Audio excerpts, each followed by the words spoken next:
ప్రార్థన. తలలు వంచి ప్రార్థన చేసుకుందాం. పరిశుద్ధుడైన తండ్రి, జీవాధిపతివైన యేసయ్య, నమ్మదైన దేవా, నీకు వందనాలు, స్తుతి, స్తోత్రం నైనా. నీ మహాకృప చేత ఈ యొక్క లెంటులోని మొదటి పరిశుద్ధ దినం కొరకై నీకు వందనాలు చెల్లిస్తున్నాం. గడిచిన సమయాలన్నింటిలో కూడా ఆయా సమయాల్లో ఆయా కాలములలో మీ మహాకృప చేత మమ్మల్ని కనికరించినందుకని స్తోత్రం చెల్లిస్తున్నాం. నీ పరిశుద్ధ సన్నిధిలో నీ పరిశుద్ధ వాక్యం కొరకై నీ చిత్తానికి ప్రభావ లోబడాలని వచ్చినటువంటి దైవజనులందరి కొరకు, సహోదరుల కొరకు, విశ్వాసుల కొరకు నీకు వందనాలు చెల్లిస్తున్నాం. నీ జీవవాక్యము చేత ఈ ఉపవాస దినాల్లో మా బలహీనమైన శరీరాల్లో నీ పరిశుద్ధాత్మను దయచేయండి.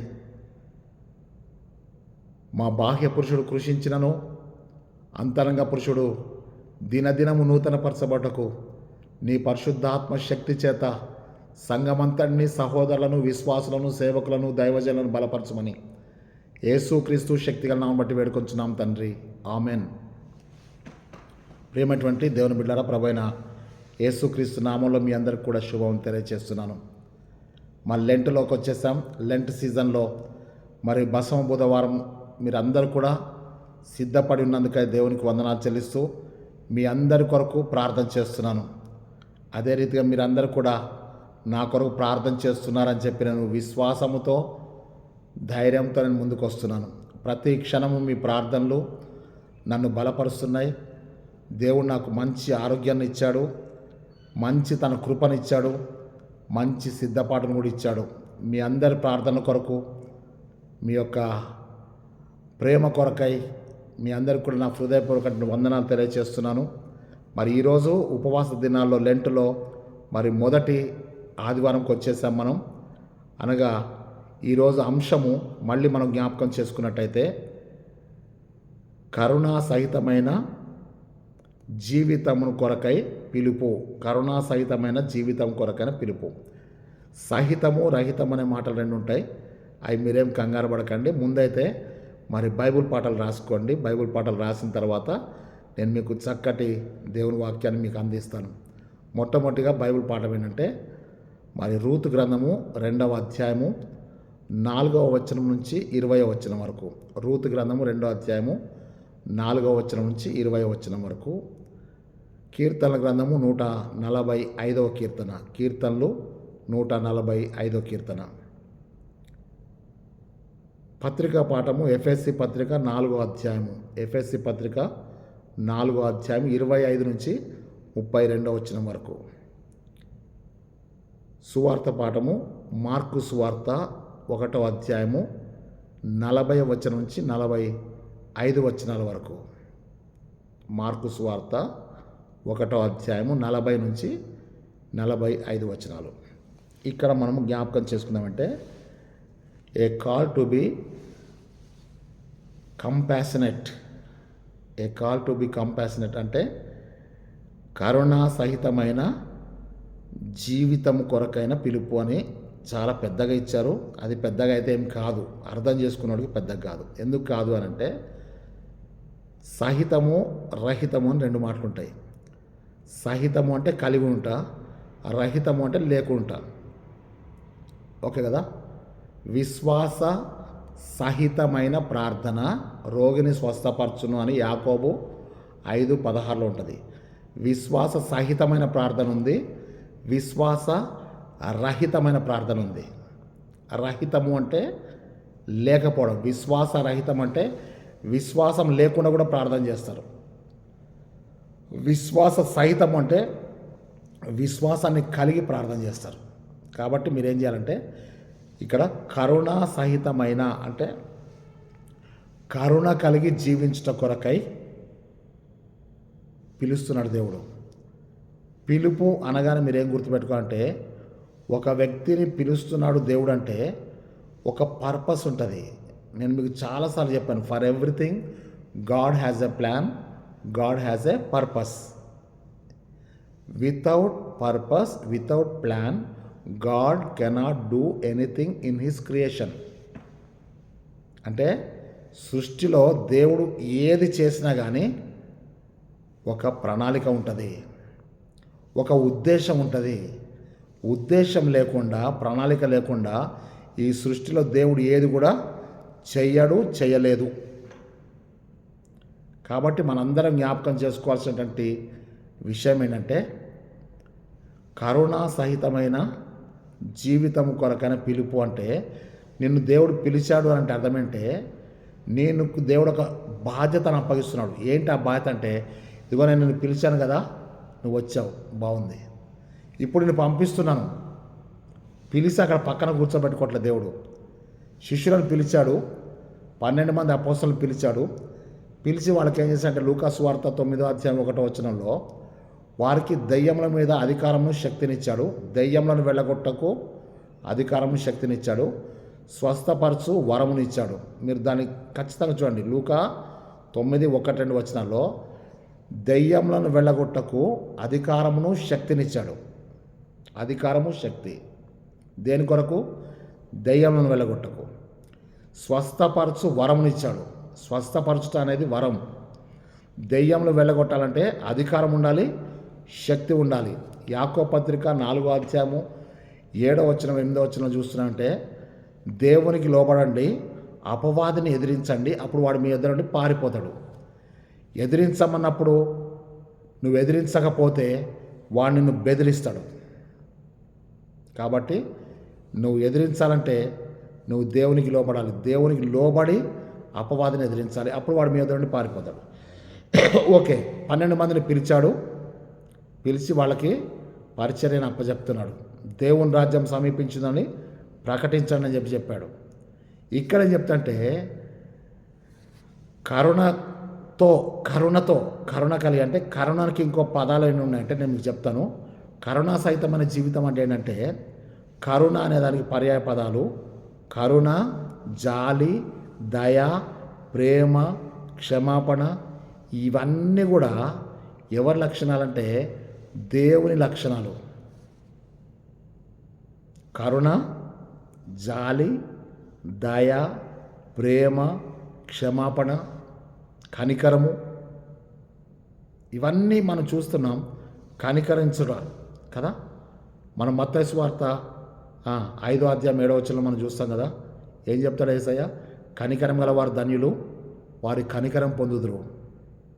మత్తయి సువార్త 5:7 ఆయన కొండ మీద ప్రసంగం చేసేటప్పుడు, కనికరం గల వారు ధన్యులు, వారు కనికరం పొందుదురు.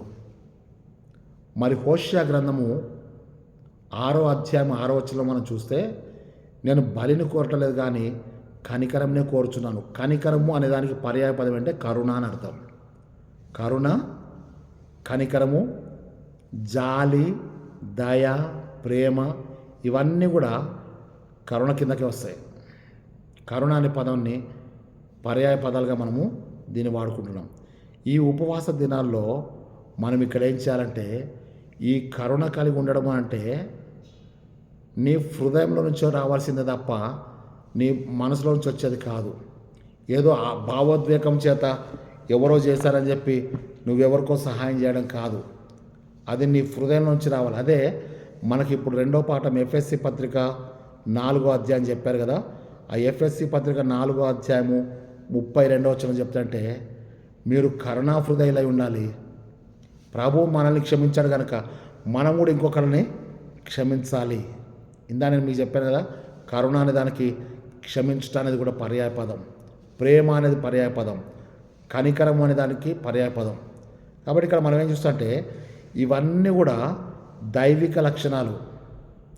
అసలు మనం భూమి మీద చూస్తే యేసయ్య పేరు వింటేనే, యేసయ్య పేరు ఏంటంటే కరుణామయుడు. ఒక సినిమా తీశారు, గుర్తుందా మీకు? చాలామందికి ఇప్పుడు ఆ కరుణామయుడు అనే సినిమానే గుర్తులేదు అసలు. కానీ ఈ కరుణామయుడు అనే సినిమా తీసిన వాళ్ళందరూ కూడా క్రైస్తవులు కాదు.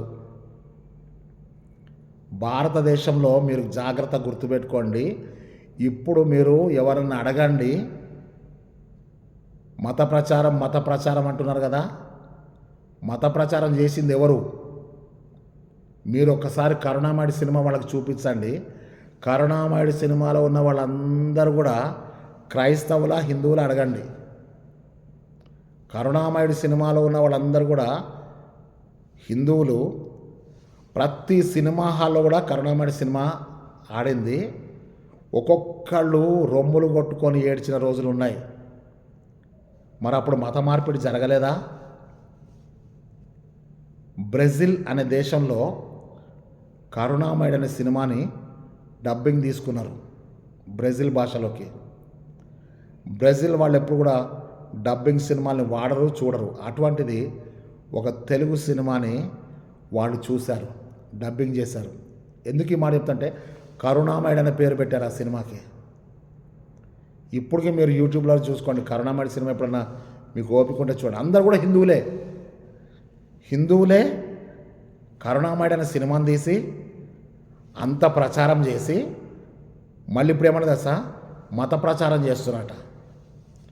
కరుణామయుడు సినిమా ఆడనటువంటి థియేటర్లు ఉన్నాయా ఆ రోజులలో? ఒక్కసారి మీరు జ్ఞాపకం చేసుకోండి. యేసు అనే పేరుకి ఒకవేళ నిర్వచనం చెప్పమంటే, కరుణామయుడు, జాలి గల దేవుడు, ప్రేమ గల దేవుడు, క్షమించే దేవుడు, కనికరం గల దేవుడు, ఇవే పదాలు మనకి వినబడతాయి. ప్రియమైన దేవుని బిడ్డారా, ఒక్కసారి జ్ఞాపకం చేసుకోండి. ప్రేమకు కరెక్ట్ నిర్వచనం ఎవరంటే క్రైస్తవుడు. ప్రేమకు సరైన నిర్వచనం అంటే సిలువలో రక్తం కార్చిన యేసయ్య. నా యుద్ధకు వచ్చువాన్ని నేను ఎంత మాత్రం త్రోసివేనని చెప్పగలిగినటువంటి ధైర్యం ఏ దేవుళ్ళకి లేకపోయినా యేసయ్య చెప్పాడు. రండి, నేను మీకు విశ్రాంతిని కలగజేస్తాను, నేను నా ప్రాణాన్ని నీ కొరకు పెడుతున్నానని చెప్పిన దేవుడు ఎవరన్నా ఉంటే చెప్పండి. ఈరోజు దేవుడు మనకు ఒక మంచి అంశాన్ని ఇచ్చాడు. దైవజనుడిగా, క్రైస్తవుడిగా, సహోదరుడిగా, సేవకునిగా దేవుని ఎందుకు పిలుస్తున్నానంటే, కరుణ సహితమైనటువంటి జీవితం నీ జీవితం నుంచి దేవుడు నేమ్ ఎక్స్పెక్ట్ చేస్తున్నాడంటే కరుణ కొరకే ఎదురు చూస్తున్నాడు. ఒకసారి మీరు నిర్గమకాండము మరి 33వ అధ్యాయం 19వ వచనం. నిర్గమకాండము 33వ అధ్యాయం 19వ వచనం మనం చూస్తే ప్రభువు మోషేతో చెప్తున్నాడు. నిర్గమ 33:19, నేను ఎవరిని కరుణిస్తానో వాడిని కరుణిస్తాను, ఎవరిని కనికరిస్తానో వాడిని కనికరిస్తా అంటున్నాడు. దేవుడు నిన్ను తప్పకుండా కనికరిస్తాడు, దేవుడు నిన్ను కరుణిస్తాడు. కానీ ప్రభు చెప్తుంటే, నేను ఎవరిని కనికరిస్తానో వాడిని కనికరిస్తా, ఎవరిని కరుణిస్తానో వాడిని కరుణిస్తా. మనం పల్లెటూళ్ళలో, గ్రామాల్లో వింటాం, కొంతమందిని చూస్తే పెట్టబుద్ధి అయింది, కొంతమందిని చూస్తే కొట్టబుద్ధి అయింది, లేకపోతే తిట్టబుద్ధి అయింది అంటారు. మరి ఎందుకు ఆ సామెత చెప్పాను నాకు తెలియదు. కానీ ప్రభు చెప్తుంటే, నేను ఎవరిని కరుణిస్తానో వాడిని కరుణిస్తాను, నేను ఎవరిని కనికరిస్తానో వాడిని కనికరిస్తా అంటున్నాడు. ఇక్కడ మీరు చాలా జాగ్రత్తగా మనం వాక్యాలకు వెళ్ళిపోదాం. 103వ కీర్తన 4వ వచనంలో మనం చూస్తే, సమాధిలోండి నీ ప్రాణమును విమోచించున్నాడు, కరుణ కటాక్షములను నీకు కిరీటంగా ఉంచున్నాడు. కరుణ కటాక్షములను నీకు కిరీటంగా ఉంచున్నాడు. 51వ కీర్తనలో పశ్చాత్తాప కీర్తన. ఈ ఉపవాస దినాల్లో మనకి చాలా ఉపయోగపడేటువంటి కీర్తన. మొదటి వచనంలో చెప్తున్నాడు, 51వ కీర్తన మొదటి వచనంలో, దేవా నీ కృప చొప్పున నన్ను కరుణించుము. ఆ వచనం స్టార్టింగ్ ఉంది, దేవా నీ కృప చొప్పున నన్ను కరుణించు, నీ వాత్సల్య బాహుల్యము చొప్పున నా అతిక్రమములను తుడిచివేయి. ఇవన్నీ వాక్యాలు ఎందుకు చెప్తాడంటే, దేవుడు నిన్ను కరుణిస్తే నిన్ను దేవుడు చెప్తాడు, నువ్వు కూడా వెళ్ళి కరుణించు. నువ్వు కరుణా హృదయులై ఒకరినొకరు క్షమించుకోండి అని ఎఫ్ఎస్సి 4:32 మన రెండో బైబిల్ పాఠంలో ఉంటుంది. 4:32లో మనం చూస్తున్నాం. ఇప్పుడు నేను మీకు 7 పాయింట్స్ నేను మీకు చెప్పి నేను త్వరగా ఈ వాక్యాన్ని ముగిస్తాను. మళ్ళీ దీన్ని అప్లోడ్ చేయాలి, దీని తర్వాత టెలికాస్ట్ చేయాలి. కాబట్టి దయచేసి మీరు ఓపికతో కనిపెట్టుచున్నందుకై మీ అందరికీ కూడా నేను వందనాలు తెలియజేస్తున్నాను. 7 పాయింట్లు మనం చూసినట్టయితే మొట్టమొదటిగా మనం చూద్దాం. మొదటి బైబిల్ పాఠంలో రూతు గ్రంథము ఆ యొక్క 2వ అధ్యాయము 4-20 వచనాల్లో మనం చూసినట్టయితే, బోయాజు పొలంలో రూతు వచ్చి పరిగెలేరుకుంటుంది. ఆ పరిగెలేరుకునేటువంటి సమయంలో రూతు అక్కడ ఏం చెప్తుందంటే, పరదేశినైన నా ఎడల నీవింత కటాక్షం చూపిస్తున్నావయ్యా. పరదేశి అనే మాట వాడబడ్డది. పరదేశి అయిన నా ఎడల నువ్వు కటాక్షం చూపిస్తున్నావు. ఇక్కడ మనం జాగ్రత్త చూస్తే పరదేశుల ఎడల కరుణ చూపించుట. దేవుడు మనల్ని ఎందుకు పిలుస్తుంటే కరుణ చూపించడానికి, కరుణ చూపించే జీవితం కలిగి ఉండాలని కదా. కరుణా సహితమైన జీవితం అంటే కరుణను కలిగినటువంటి జీవితం జీవించాలంటే నీవు కరుణ గల జీవితం గలవాడవైతే ఏం చేయాలంటమ్మా, పరదేశులను కరుణించాలి. పరదేశులను కరుణించాలి. దాని గురించి ఆ యొక్క బోయాజు రూతు విషయంలో చెప్తుంటే, ఇగో ఈ చిన్నదాన్ని మీరు ముట్టకూడదు, తర్వాత ఈమె కొన్ని పరిగెలు ఎదుర్కోవడానికి అవకాశం ఏంటి. ఆమెతో కూడా చెప్తాడు, అమ్మ నీ అత్త ఎడల నువ్వు చేసావు, నీ జన్మభూమిని కూడా నువ్వు విడిచి, నీ రక్త సంబంధం విడిచి వచ్చావు కనుక దేవుడు నీకు తోడైండును గాక అంటాడు. అక్కడ మనం జాగ్రత్త చూస్తే కొన్ని రెఫరెన్స్ చెప్తాం, మీరు రాసుకోండి. అక్కడ ఏం చెప్తాడంటే నిర్గమకాండము 22వ అధ్యాయము 25వ వచనం చూద్దాం ఒకసారి. లేవ్యకాండము 19:10 కూడా రాసుకోండి. నిర్గమకాండము 22వ అధ్యాయము 25వ వచనం దయచేసి నేను మీ కొరకు చదువుతాను, చూద్దాం. నిర్గమకాండము 22వ అధ్యాయం 22వ అధ్యాయము 25వ వచనం. ఓకే కదా. 22వ అధ్యాయము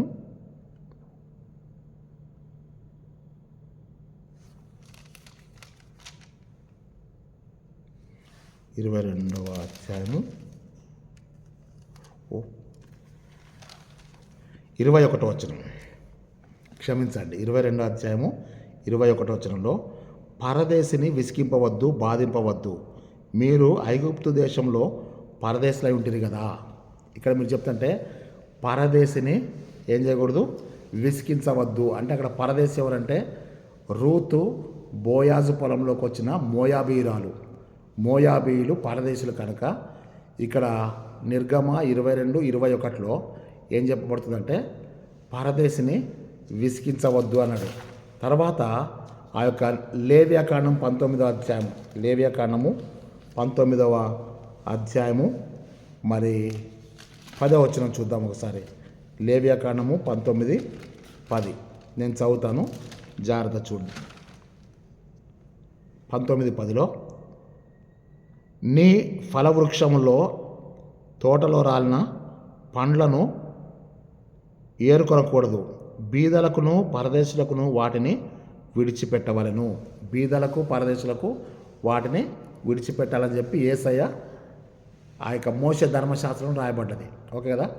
ఈ మోషే ధర్మశాస్త్రంలో బీదలకు గుర్తింపునిచ్చాడు, పరదేశులు. ఇందాక వండు 21 ఆ యొక్క 22 నిర్గమ 22:21లో పరదేశిని విసికించవద్దు. ఈ యొక్క లేవ్యకాండము 19వ అధ్యాయం 10వ వచనం అంటే నీ రాలినటువంటి పండ్లను నువ్వు వేరుకోవద్దు, అవి బీదలకు పరదేశులకు విడిచిపెట్టాలి. ఇప్పుడు మీకు చెప్తాను, మత్తయి సువార్త 25వ అధ్యాయం 35వ వచనంలో నేను పరదేశినై ఉంటిని మీరు నన్ను చూడవచ్చుది, కరుణ కదా. ఇక్కడ నేను మళ్ళీ మీకు ఆ 7వ పాయింట్లో నేను మీకు దాని గురించి చెప్తాను. మీకు ఇక్కడ మొదటి పాయింట్ మీరు ఏం చేస్తారంటే పరదేశుల ఎడల కరుణ చూపించుట కొరకైన జీవితం. పరదేశుల ఎడల కరుణ చూపించుటకు కలిగినటువంటి జీవితం అని చెప్పి రాసుకోండి. అది రూతు గ్రంథంలో బోయాజు పరదేశుని అయినటువంటి రూతుని కరుణించాడు అంటే ఆయన కరుణ గల జీవితాన్ని కలిగి ఉన్నాడు అని అర్థం. రెండవది ఏంటంటే బీదలను కనికరించుట, బీదలను కరుణించుట అంటే దేవుడు మన జీవితంలో బీదలను కూడా అనుగ్రహించాడు. బీదలు ఎల్లప్పుడు మీతో కూడా ఉన్నారంటాడు, అవునా. ఆ బీదల కొరకు కూడా నువ్వు చేయి చాపాలి, నువ్వు కరుణ చూపించాలని చెప్పి అంటే నీ కరుణ గల జీవితంలో బీదలను కూడా కరుణించాలని చెప్పి చెప్పడానికి ఈ మాట చెప్తున్నాడు. దాని గురించి మనం ఏం చెప్తున్నామంటే యెషయా గ్రంథము ఉపవాస దినాల్లో ఉన్నాం కాబట్టి ఈ రెఫరెన్స్ నేను మీకు చెప్తున్నాను. యెషయా గ్రంథము 58వ అధ్యాయము 6వ వచనం 8వ వచనం. అయితే 8వ వచనాన్ని మనం కేంద్రంగా తీసుకున్నట్టయితే చూడండి ఒకసారి. యెషయా గ్రంథము 58వ అధ్యాయము, యెషయా గ్రంథము 58వ అధ్యాయము 8వ వచనం. నేను చదువుతాను, జాగ్రత్త చూడండి. 7వ వచనం కూడా చూస్తాను. యెషయా గ్రంథం 58, 7, 8 వచనాలు. నీ ఆహారము ఆకలిగొన్న వారికి పెట్టయు, నీ రక్త సంబంధికి ముఖము తప్పింపకుంటయు, దిక్కుమాల బీదను నీ ఇంట చేర్చుకుంటయు, వస్త్రహీనుడిని కనబడినప్పుడు వానికి వస్త్రం ఇచ్చుటయు. ఇదియే కదా నాకు ఇష్టమైన ఉపవాసము. నువ్వు అన్నం మానేసాయి, 3 గంటలకు తిను, 9 గంటలకు తిను, 6 గంటలకు, సాయంత్రం 6 గంటలకు తిను, రాత్రి మళ్ళీ ఏం తినొద్దు, ఇవన్నీ చెప్పట్లేదు. ఆయన ఒకటే లిస్ట్ చెప్తాడంటే, నువ్వు ఫస్ట్ చేయాల్సిందంటే నీ ఆహారము ఆకలి ఉన్న వారికి పెట్టయు. చక్కగా చెప్తాడు చూడండి. నీ ఆహారము ఆకలి ఉన్న వారికి పెట్టయు, నీ యొక్క రక్త సంబంధికి ముఖము తప్పింపకుంటయు, దిక్కుమాల బీదను నీ ఇంట చేర్చుకుంటయు, వస్త్రహీనుని కనబడ్డప్పుడు వానికి వస్త్రం. ఇదే కదా నాకు ఇష్టమైన ఉపవాసం అన్నాడు. అంటే అర్థమేంటే, రెండో పాయింట్ ఏం రాసుకుంటే, బీదలను కటాక్షించుట, బీదలను కనికరించు జీవితం కలిగి ఉండాలని చెప్తాడు ఉపవాస దినాల్లో. అంటే కీర్తనలు 41వ కీర్తనలో మొదటి వచనం ఉంటుంది, బీదలను కటాక్షించువాడు ధన్యుడు. యెహోవా వానికి ఏం చేస్తాడో ఒకసారి చూద్దాం. ఒకసారి నేను 41 కీర్తనలు 41, నాకు చాలా ఇష్టమైనటువంటి వాక్యం అది. మీరు ఒకసారి చూడండి దయచేసి. 41వ కీర్తనలు 41 నిమిషం చూస్తాను. ఇక్కడ మీరేం చెప్తారంటే, బీదలను కటాక్షించువాడు ధన్యుడు. నేను మీకు ఇంతకుముందు వీడియోలో కూడా ఒకసారి చెప్పాను, బీదలను కటాక్షించువాడు ధన్యుడు, ఆపత్కాలమందు యెహోవా వారిని తప్పించును. మీరు జాగ్రత్త చూడండి. బీదలను కటాక్షించువాడు ధన్యుడు అంటే అర్థమైతే, నీ కరుణగల హృదయముతో, నీ కరుణగల జీవితంలో బీదలను కటాక్షిస్తే యెహోవా ఆపత్కాలమందు నిన్ను ఆదుకుంటాడు. అంటే అర్థం ఏంటంటే, నువ్వు బీదలను కనికరించవు కాబట్టి నీకు ఆపద రాదు అనట్లేదు. ఆపత్కాలం తప్పకుండా వస్తుంది, కానీ వచ్చినప్పుడు యెహోవా నిన్ను తప్పకుండా ఆదుకుంటాడు. ఆ తర్వాత మీరు దాన్ని ఇంకా 2 వచనాలు నేను చదివి వినిపిస్తాను, మీరు చూడండి కదా. తర్వాత యెహోవా వాడిని కాపాడి బ్రతికించును. ఫర్ ఎగ్జాంపుల్ నేను ఒక బీదని కరుణించాను. ఆ బీదని కరుణించినందుకు గాను దేవుడు ఈరోజు నాకు ఈ స్థితిని, ఈ యొక్క ఆశీర్వాదాన్ని ఇచ్చాడు. నేను మీకు ఇది యథార్థం చెప్తున్న ప్రియులారా. బీదలను కటాక్షించువాడు ధన్యుడు, ఆపత్కాలమందు యెహోవా వారిని తప్పించును. నా జీవితంలో మీకు ఒక యథార్థమైన గాథ చెప్తాను. నేను డాక్టర్ స్టడీస్ చేసేటప్పుడు కలకత్తాలో మరి నేను ఒక ట్రైన్ కింద పడి చనిపోవాల్సినటువంటి వ్యక్తిని. కానీ దేవుడు ఏం చేస్తాడంటే, ఈరోజు మీ ఎదుట నన్ను నిలబెట్టాడు. మళ్ళీ చెప్తాడంటే, అందరు అనుకున్నారు ట్రైన్ కింద పడ్డప్పుడు నా కుడి చెయ్యి కట్ అయిపోవాల్సిందే. దేవుడు ఎందుకో తన దూతను పంపించాడు. ఇటు పక్కకి ఇట్లా తిరిగిపోయాను, ట్రైన్ అటు నుంచి వెళ్ళిపోయింది. ప్రియ దేవుని బిడ్డ, ఎందుకు ఈ మాట చెప్తున్నా అంటే, బీదలను కటాక్షించువాడు ధన్యుడు, ఆపత్కాలమందు యెహోవా వాడిని తప్పించును. ఆ తర్వాత చూడండి, యెహోవా వాడిని కాపాడి బ్రతికించును, భూమి మీద వాడు ధన్యుడగును, వాని శత్రువుల ఇచ్చకు నువ్వు వాడిని అప్పగించు. శత్రువులు ఉంటారు సుమా, శత్రువులు ఉంటారు, కానీ శత్రువుల చేతికి నువ్వు వాడిని అప్పగింపవు. రోగశయ మీద యెహోవా వాడిని ఆదరించును, యెహోవా వాడిని ఆదరించును, రోగము కలగగా నీవే వాడిని స్వస్థపరచుదు. హల్లెలూయా. నేను ఎన్నోసార్లు మీకు చెప్పాను కదా, నా ఆరోగ్యం కొరకు ప్రార్థన చేయడని. ఈరోజు నేను ఈ స్థితిలో ఉన్నాను అంటే దేవుడు కేవలము తన కరుణ చేతనే నా ఇళ్ళ జీవిస్తున్నాడు. ఎందుకు ఈ మాట చెప్తున్నాను, జాగ్రత్త వినండి. నువ్వు చూపించిన బీదలకు చూపించిన కరుణ ఎక్కడికి పోదు. కాకపోతే ఒక్క విషయాన్ని నేను మీకు చెప్తా ప్రియులారా. పోయిన వీడియోలో కూడా నేను మీకు చెప్పాను, ఒక 12 యాపిల్ పండ్లు తీసుకెళ్ళి గవర్నమెంట్ ఆసుపత్రిలో పంచి ఒక 70 ఫోటోలు వాట్సాప్లో పెట్టకండి దయచేసి. వారు తమ ఫలం పొంది ఉన్నారు. రహస్యమందు చూచున్న నీ తండ్రిని ఫలాన్ని ఇస్తాడు. కాబట్టి దయచేసి జ్ఞాపకం చేసుకోండి. ఇక్కడ మీరు జాగ్రత్త చూడాల్సిందంటే, బీదలను కటాక్షించువాడు ధన్యుడు. రోమపత్రిక 15:25 పౌలు చెప్తుంటే, నేను స్పెయిన్ దేశం నుంచి నేను యెరూషలేముకి వెళ్తున్నాను అని చెప్తుంటే, అక్కడ పరిశుద్ధులు, బీదలైన పరిశుద్ధులకు చందా వేసి పోగు చేస్తారని చెప్పి, యెరూషలేములో ఉన్న బీదలైన పరిశుద్ధులే వాళ్ళు, కానీ వాళ్ళు పేదరికంలో ఉన్నారు. పౌలు ఏం చెప్తుంటే, ఇగో వారి కొరకు చందా పోగు చేసి నేను తీసుకొని వెళ్తున్నాను. ఈరోజు దేవుడు నీకు చెప్తుంటే, పరిశుద్ధుల్లో కూడా బీదలు ఉన్నారు, ప్రార్థనా పరులైనటువంటి వాళ్ళలో బీదలు ఉన్నారు. కాబట్టి బీదలను కటాక్షించువాడు ధన్యుడు. యెహోవా ఆపత్కాలమందు వాడిని తప్పిస్తాడు, యెహోవా వాడిని కాపాడుతాడు. మరణశయ మీద, రోగశయ మీద దేవుడిని కాపాడుతాడు. ఆ వ్యక్తి నేనని చెప్పి నేను మీకు జ్ఞాపకం చేస్తున్నాను. మూడోది మనం చూసినట్టయితే, పొరుగు వారి ఎడల కరుణించుట, పొరుగు వారి ఎడల కటాక్షం చూపుట, లేకపోతే పొరుగు వారి ఎడల కనికరం చూపుట. అది మీకు బాగా తెలిసినటువంటి వాక్యమే కాబట్టి నేను మీకు చెప్తాను. పొరుగు వారి ఎడల జాలి కరుణ చూపించాలి. పొరుగు వారి ఎడల కరుణ చూపించడానికి మాట రాసినప్పుడు మీకు వెంటనే ఏం గుర్తు రావాలంటే, లూకాసు వార్త 10:37, 34 లేదా లూకాసు వార్త రాసుకోండి, 10:25 నుంచి 37 వరకు రాసుకోండి. అది మంచి సమరని గురించినటువంటి వాక్యం. అవునా? ఆ 34 మనం చూసినట్టయితే, ఫస్ట్ లేవిడు వెళ్ళిపోతాడు, యాజకుడు వెళ్ళిపోతాడు, అందరూ వెళ్ళిపోతారు. సమరయుడు ఒకడు వచ్చి అక్కడ చూసి జాలిపడి అని ఉంటుంది. జాలిపడి అనే మాట అండర్లైన్ చేసుకుంటే,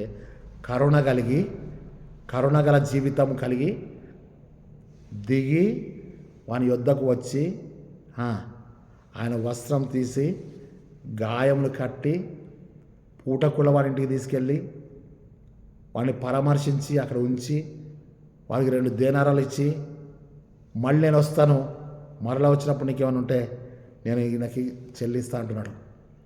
ఇదంతా నేను మీకు ఇంతకుముందు కూడా వీడియోలో చెప్పాను. ఒక సింపుల్ ఒక 2 నిమిషాల్లో చెప్తాను. ఆ సమరయుడు కరుణగల యేసయ్యకు సాదృశ్యంగా ఉన్నాడు. ఆ పడిపోయినటువంటి వ్యక్తి బాటసారి నీవు నేనై ఉన్నాం.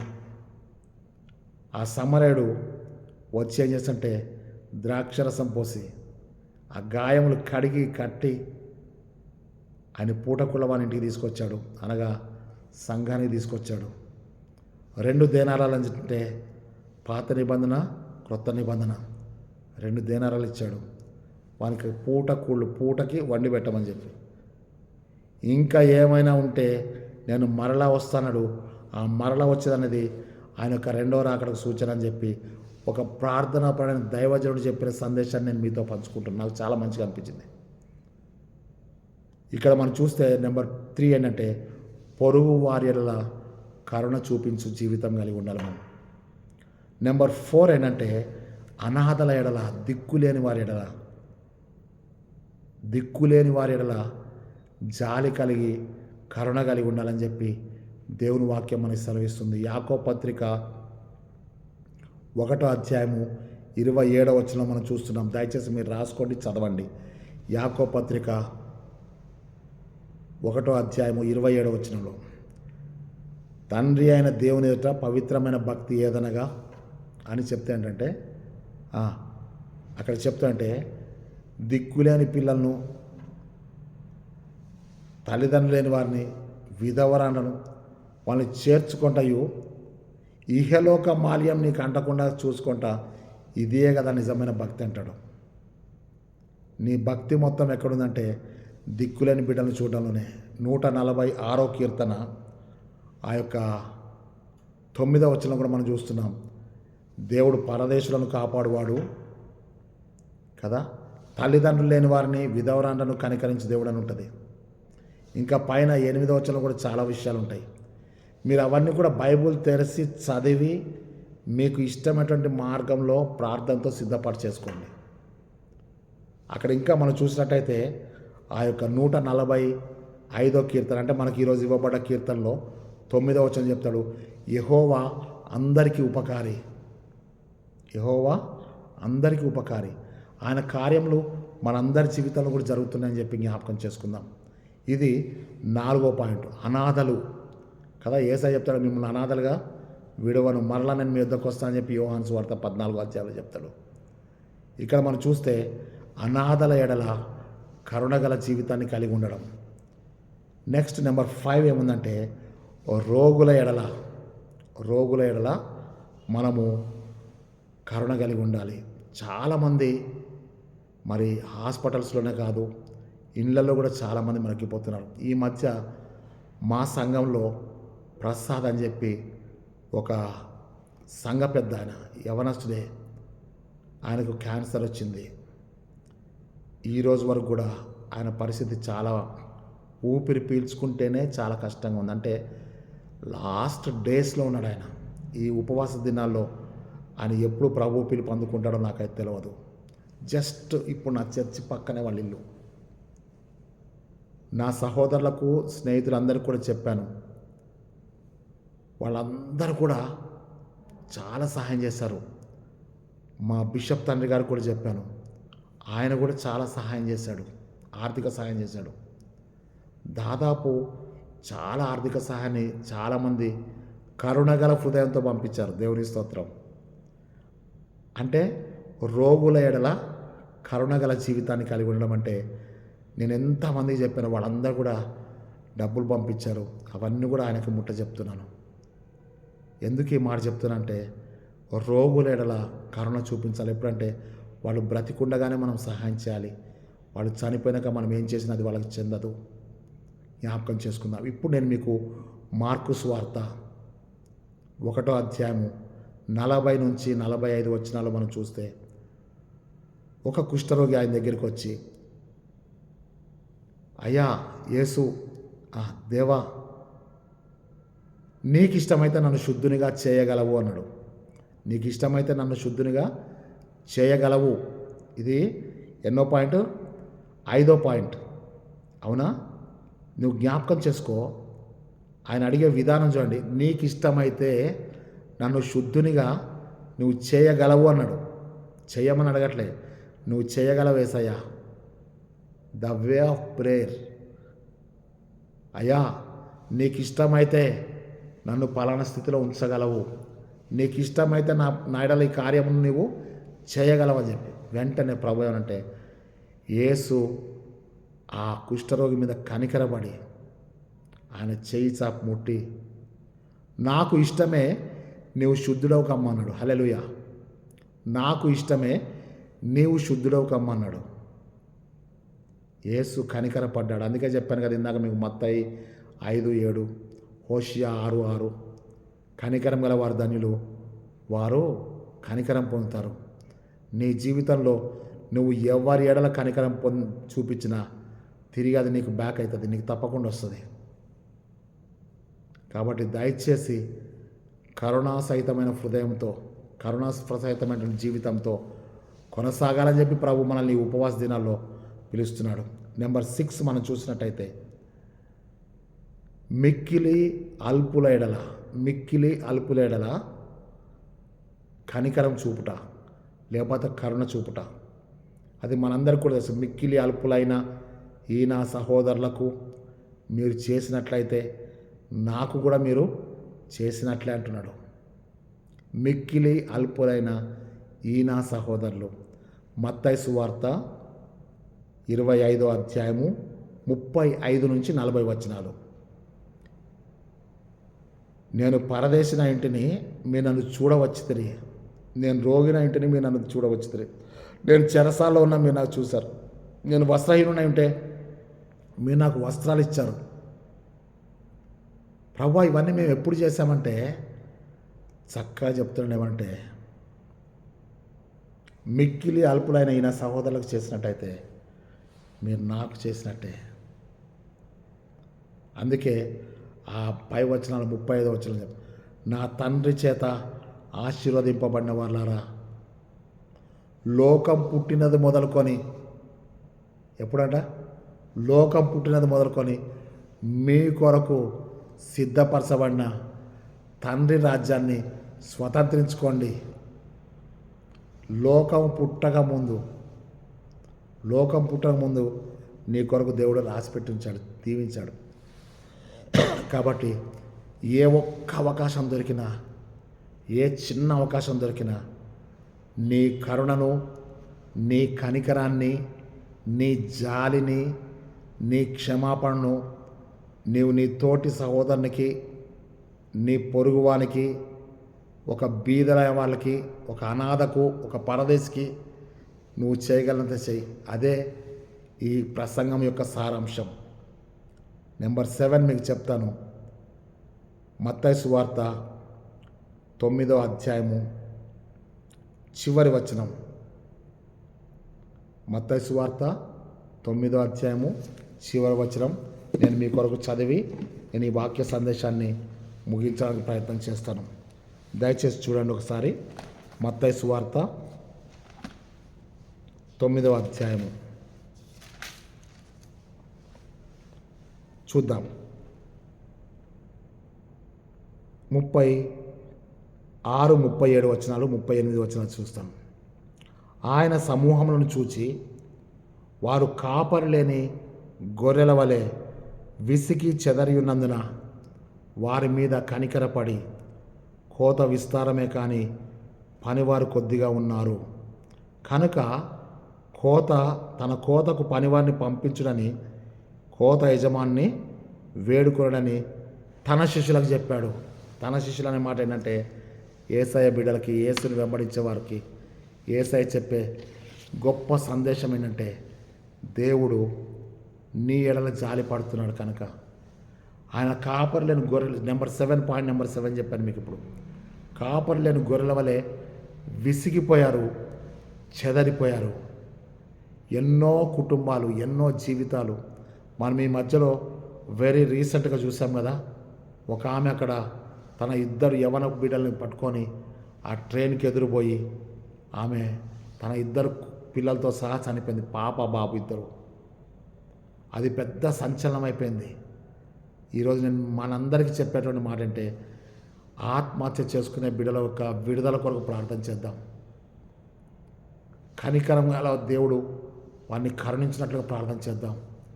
వారు కాపరి లేని గొర్రెల వలె విసికి చెదరిపోయారు. ఆయన ప్రతి గ్రామంలో, ప్రతి పట్టణం ప్రవేశిస్తూ రోగులను స్వస్థపరుస్తున్నాడు, అపవిత్రాత్మ పడిన వాళ్ళని విడిపిస్తున్నాడు. ఇదంతా ఎట్లా జరిగిందంటే ఆయన కనికరం చేతనే జరిగింది తప్ప వేరొకటి కాదు.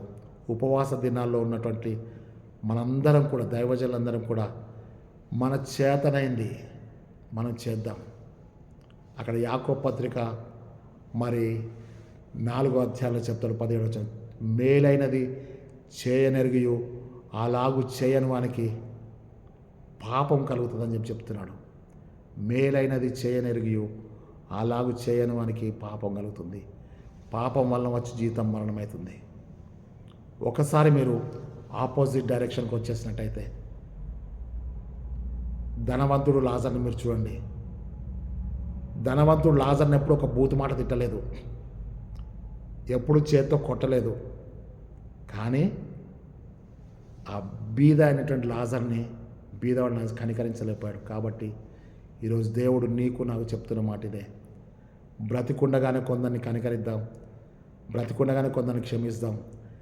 యూదా పత్రిక 1వ అధ్యాయంలో 21 నుంచి 22 వచనాలు. యూదా పత్రిక 1వ అధ్యాయం ఉంటుంది, 21. సహోదరులారా, మీరు విశ్వసించు అతి పరిశుద్ధమైన దాని మీద మిమ్మల్ని మీరు కట్టుకొనుచు పరిశుద్ధాత్మలో ప్రార్థన చేయొచ్చు. కొందరిని కనికరించండి, కొందరిని రక్షించండి, అందరినీ కూడా కరుణ కలిగిన హృదయంతో ఉండండి అని చెప్తున్నాడు. కరుణ కలిగి, కరుణా వాత్సల్యంలో కరుణాచిత్తులై ఉండండి అంటాడు. ఈరోజు దేవుడు ఈ వాక్యం చేత మనందరినీ తన పరిశుద్ధాత్మతో ఈ ఉపవాస దినాల్లో బలపరిచి స్థిరపరచునుగాక. ఈ వాక్యాలు దేవుడు నీకు ఇచ్చేటువంటి విశ్వాస సహితమైన జీవితానికి పిలుపు అని చెప్పి జ్ఞాపకం చేస్తూ దేవుని యొక్క మహిమ కొరకు మనందరినీ దేవుడు ప్రతిష్ఠించునుగాక. తలలు వంచి ప్రార్థన చేసుకుందాం. పరిశుద్ధుడైన తండ్రి, జీవాధిపతి అనే సయానికి స్తోత్రములు. కరుణా సహితమైన జీవితం కొరకై మమ్మల్ని పిలిచావు తండ్రి, నీకు స్తోత్రములు. నీవు మమ్మల్ని ఎప్పుడు పరలోకానికి పిలుచుకుంటావో మాకు తెలియదు కనుక నీవు మమ్మల్ని పిలవక ముందే నీవు మాకు ఇచ్చిన ఈ ఆయుష్లో, ఈ కొద్ది కాలపు జీవితంలో కొందరినైనా కనికరించడానికి, కొందరిని కటాక్షించడానికి, పరదేశంలో కొంతమందిని ప్రభా మరి దరికి చేర్చుకోవడానికి ప్రభా నీ యొక్క ఆత్మకార్యం మా జీవితంలో జరిగించండి.